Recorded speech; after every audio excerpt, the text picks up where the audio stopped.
வணக்கம். 2026 தமிழ் புத்தாண்டு வரப்போகுது. இந்த வருஷத்தை நாம ரொம்ப சிறப்பா, வளமா தொடங்கணும்னா என்ன பண்ணணும்? ஒவ்வொரு சடங்கையும் அதுக்குரிய சரியான நேரத்துல செய்யறது ரொம்ப முக்கியம் இல்லையா? வாங்க, இந்த புத்தாண்ட நம்ம பாரம்பரிய முறைப்படி எப்படியெல்லாம் சிறப்பா கொண்டாடலாம்னு பார்க்கலாம். இப்போ நாம பார்க்க போற எல்லா விஷயங்களும் சும்மா எங்கிருந்தோ எடுத்ததில்ல. இங்க பாருங்க, இந்த பாரம்பரிய வாக்கிய பஞ்சாங்கத்தை வச்சு தான் சொல்ல போறோம். இது நட்சத்திரங்கள், கிரகங்களோட நிலைகளை வச்சு ரொம்ப துல்லியமா கணக்கிடப்படுற ஒரு பழமையான ஜோதிட கேலண்டர். அதனால இதுல சொல்ற நேரங்கள் ரொம்பவே முக்கியமானது. ரெடியா? 2026 வரவேற்க நாம தயாராகலாம். உங்க நியூ இயர் கொண்டாட்டத்தை பிளான் பண்றதுக்கு தேவையான ஒவ்வொரு முக்கியமான நேரத்தையும் அதுக்கு என்ன அர்த்தம்னு நாம ஒண்ணா இப்போ பார்க்கலாம் வாங்க. சரி, முதல்ல இந்த நாள்லயே ரொம்ப ரொம்ப முக்கியமான ஒரு விஷயத்துக்கு வருவோம். அதுதான் வருஷம் பிறக்கிற நேரம். உங்களுக்கு தெரியும், ஒவ்வொரு தமிழ் வருஷத்துக்கும் ஒரு பேர் இருக்கும். அந்த வகையில 2026ஆம் ஆண்டுக்கு பராபவ வருடம்னு பேரு. அந்த பராபவ வருடம் பிறக்கிற அந்த கரெக்டான நேரம் எதுவும் தெரிஞ்சுக்கலாம். யோசிச்சு பாருங்க, மத்த எல்லா சடங்குகளுக்கும் இதுதான் ஸ்டார்டிங் பாயிண்ட். அப்போ சித்திரை 1ஆம் தேதி அந்த புத்தாண்டு பிறக்கிற அந்த கரெக்டான டைம் அது என்ன? நோட் பண்ணிக்கோங்க. 2026 ஏப்ரல் 14 செவ்வாய்க்கிழமை காலையில சரியா 8:40 மணிக்கு பராபவ வருஷம் பிறக்குது. கரெக்டா அந்த நேரத்துல நீங்க பூஜை ரூம்ல விளக்கேத்தி சாமி கும்பிட்டா ரொம்ப விசேஷம். ஓகே, வருஷம் பிறக்கிற அந்த புனிதமான நேரத்தை தெரிஞ்சுக்கிட்டோம். இப்போ அந்த புத்தாண்ட நாம எப்படி வரவேற்கணும்? ஒரு தூய்மையோட ஆரம்பிக்கணும் இல்லையா? அதுக்கு தான் அந்த நாள்ல நாம செய்ய வேண்டிய முதல் விஷயம் மருத்து நீர் தேய்ச்சு குளிக்கிறது. மருத்து நீர்னா என்னன்னு யோசிக்கிறீங்களா? இது சும்மா ஒரு குளியல் கிடையாதுங்க.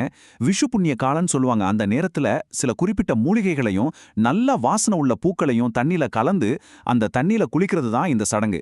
இது நம்ம உடம்ப மட்டும் இல்ல, மனசையும் சுத்தமாக்கி வருஷத்தை ஒரு ஃப்ரெஷ்ஷா தொடங்க உதவும். இந்த ஸ்பெஷல் குளியலுக்கான டைம் பாத்தீங்கன்னா ஏப்ரல் 14ஆம் தேதி அதிகாலை 4:40 மணிலிருந்து மத்தியானம் 12:40 மணி வரைக்கும் இருக்கு.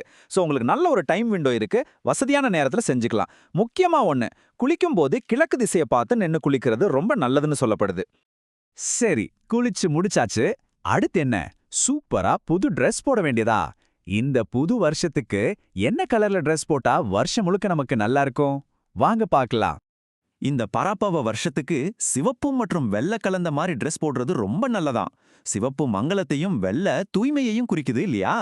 அதே மாதிரி நகைகள்ல பவளம் அப்புறம் வைரம் வச்ச நகைகள் போட்டா அந்த வருஷம் ரொம்ப அதிர்ஷ்டத்தை கொடுக்கணும் ஒரு நம்பிக்கை இருக்கு. சரி, குளிச்சு புது ட்ரெஸ் எல்லாம் போட்டு ரெடி ஆயிட்டோம். இப்போ நம்ம பாரம்பரியத்திலே ரொம்ப அழகான ஒரு விஷயத்துக்கு வரலாம்.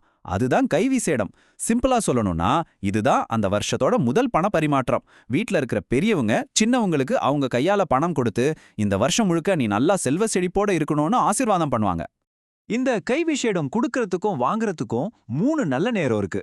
ஏப்ரல் 14ஆம் தேதி காலையில 8:47லேருந்து 9:03 வரைக்கும், அப்புறம் மதியம் 11:46லேருந்து 12:06 வரைக்கும் 2 டைம் ஸ்லாட் இருக்கு. ஒருவேளை அன்னைக்கு மிஸ் பண்ணிட்டீங்கன்னா கூட கவலையே வேண்டாம். அடுத்த நாள், அதாவது ஏப்ரல் 15ஆம் தேதியும் காலையில 9:03லேருந்து 9:55 வரைக்கும் ஒரு நல்ல நேரம் இருக்கு.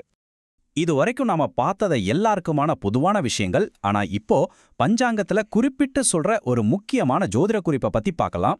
இது குறிப்பிட்ட சில நட்சத்திரத்துல பிறந்தவங்க கொஞ்சம் எக்ஸ்ட்ரா கவனிக்க வேண்டிய ஒரு விஷயம். அதுக்கு பேரு சங்கிரம தோஷம் அப்படின்னு என்னன்னு சிம்பிளா சொல்றேன். சூரியன் ஒரு ராசியிலிருந்து இன்னொரு ராசிக்கு மாறுற அந்த நேரத்துல சில குறிப்பிட்ட நட்சத்திரங்கள்ல பிறந்தவங்களுக்கு ஒரு சின்ன தோஷம் ஏற்படும்னு ஜோதிடம் சொல்லுது.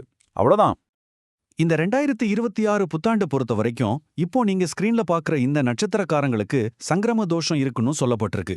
அதாவது திருவோணம், பூரட்டாதி 4ஆம் பாதம், பூசம், ஆயில்யம், கேட்டே, அவிட்டம் 1 மற்றும் 2ஆம் பாதம், சதயம், அப்புறம் பூரட்டாதி 1, 2, 3ஆம் பாதங்கள்ல பிறந்தவங்க உங்க வீட்டுக்கு பக்கத்துல இருக்கிற கோயில்ல ஒரு சின்ன பரிகார பூஜை செஞ்சா மனசுக்கு ரொம்ப நிம்மதியா இருக்கும்.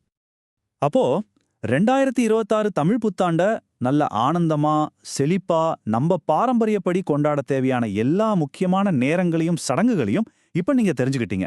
கண்டிப்பா இந்த தகவல்கள் உங்க கொண்டாட்டத்தை இன்னும் ஸ்பெஷலாக்கும்னு நம்புறேன். உங்க எல்லாருக்கும் என் இனிய தமிழ் புத்தாண்டு நல்வாழ்த்துக்கள். இப்போ நீங்க சொல்லுங்க, இந்த நல்ல நேரங்களை எல்லாம் வச்சு இந்த புத்தாண்டை நீங்க எப்படி ஒரு மறக்க முடியாத நாளா மாத்த போறீங்க? உங்க குடும்பத்தோட சந்தோஷமா கொண்டாடுங்க.